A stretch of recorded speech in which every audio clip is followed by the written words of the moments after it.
ഇന്ന് നമ്മൾ ചെയ്യാൻ പോകുന്ന വീഡിയോ എന്ന് വെച്ചാൽ വൈപ്പറിൻ്റെ ബ്ലേഡ് എങ്ങനെയാണ് മാറ്റുന്നതല്ലേ. ഇതിൻ്റെ കാര്യത്തിൽ നമ്മൾ വർക്ക്ഷോപ്പിലൊക്കെ പോയി നിൽക്കുന്നുണ്ടെങ്കിൽ കുറച്ച് തിരക്കുള്ള സമയമാണെങ്കിൽ ഈ ചെറിയ കാര്യത്തിൽ നമ്മൾ ഒരുപാട് വെയിറ്റ് ചെയ്തിട്ട് നിൽക്കണം. അതുകൊണ്ട് നമുക്ക് എങ്ങനെയാണ് മാറ്റുന്നതിനുള്ള നേരെ വീഡിയോയിലോട്ട് പോകാം. അതിന് വേണ്ടിയിട്ട് ബോഷിൻ്റെ ഒരു 16-ൻ്റെ ആൾട്ടോൻ്റെ ആയതുകൊണ്ട് ലെഫ്റ്റ് സൈഡ് 16-ൻ്റെ ഒരു വൈപ്പർ. അപ്പോൾ വീഡിയോയിലേക്ക് പോവാം. ഇവിടെയുള്ള ക്ലിപ്പ് പ്രസ് ചെയ്തിട്ട് ഇങ്ങനെ താഴോട്ട് ഞെക്കി കഴിഞ്ഞാൽ ഈ വൈപ്പർ നമുക്ക് ഊരിയെടുക്കാം. ഇനി നമ്മൾ പുതിയ വൈപ്പർ ഇടാൻ പോവാണ്. വേണ്ടിയിട്ട്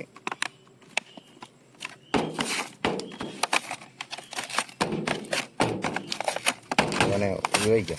അതിന് വേണ്ടിയിട്ട് ഇതാണ് ഇത് നല്ല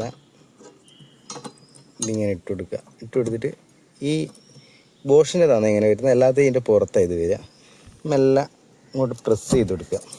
ഓക്കെ, റെഡി. ഇപ്പോൾ ഇതാ നോർമലി വൈപ്പർ കറക്റ്റായി നിന്ന് ഇങ്ങനെയാണ്.